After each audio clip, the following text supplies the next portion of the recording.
मगर अपने हिसाब से, अपने टाइम फ्रेम के हिसाब से, जिन्हें हम आसमान दिखाते हैं मगर उतना ही जितना हमारी नजर के सामने हो, जिन्हें हम पूरी आजादी देते हैं मगर इसकी बाउंड्रीज हैं ये भी बताते हैं, जिन्हें हम कहते हैं कि जा बेटा जी ले अपनी जिंदगी, पर साथ ही कहते हैं उसकी सहेली को देखकर कि अच्छे घर की लड़कियां ये नहीं करती, लगाकर के सारी ही पाबंदियां उड़ने को कहते हो उनसे यहाँ, विरासत में जिनको मिली बेड़ियां उनको कहते हो तुम सब यहाँ बेटियां।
एक वक्त था जब ये कहकर समाज औरतों को पढ़ाई के लायक नहीं समझता था।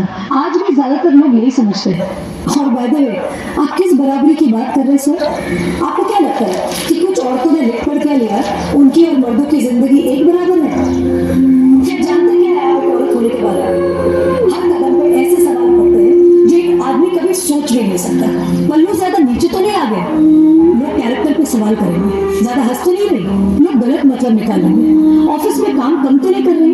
लोग औरतों की बस की बात नहीं है ये कहकर प्रमोशन रुकवा देंगे। काम से घर जाके सबके लिए खाना बनाना पड़ेगा, क्योंकि भले घर में काम दोनों करें, खाना तो सिर्फ औरत ही बनाएगी। आदमी रात भर काम करे तो घर वाले कहते हैं कितना काम करना पड़ता है बेचारे का। औरत रात भर काम करे, ऐसा कौन सा काम आ गया जो रात भर करना पड़ता है? इसके अलावा हमें रोज ऐसी चीजों के बारे में सोचना पड़ता है जो सिर्फ और सिर्फ एक औरत ही समझ सकती है। ब्रा का स्ट्रैप तो नहीं दिख रहा, वो जो तब से घूर रहा है कुछ उल्टा सीधा तो नहीं करेगा? सर, भीड़ में कोई भी मर्द हमें जब चाहे जहाँ चाहे छू सकता है, क्योंकि जब औरत पब्लिक प्लेस में होती है तो वो पब्लिक प्रॉपर्टी बन जाती है। बसेस में औरतों की सीट्स रिजर्व है, इससे मर्दों को तकलीफ है। कहते हैं बराबरी भी चाहिए और रिजर्वेशन भी। अरे जब हर महीने आपके बदन से पानी की तरह खून बहेगा, सर फटेगा और पैर फूल जाएंगे ना, तब हम औरत मर्द की बराबरी की बात करेंगे। इसलिए कृपा करके औरतों को क्या करना चाहिए और क्या नहीं, इसमें अपनी एनर्जी बर्बाद ना करते।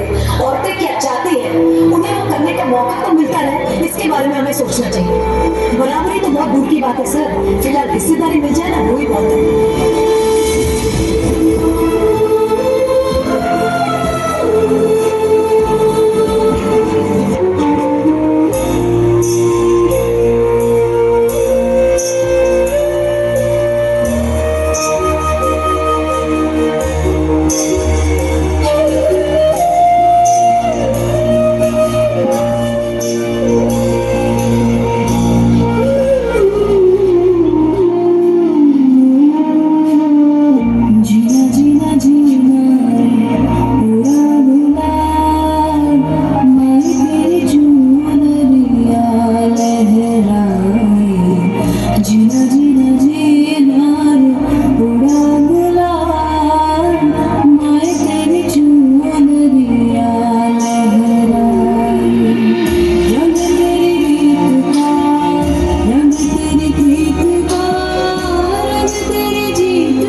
और बेटियों की विदाई के लिए।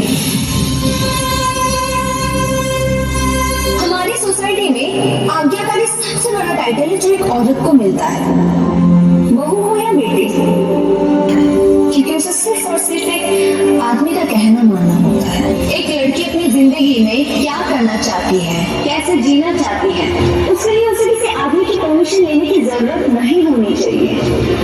उस दिन जेंडर इक्वालिटी होगी। मेरी पहचान मैं हूँ।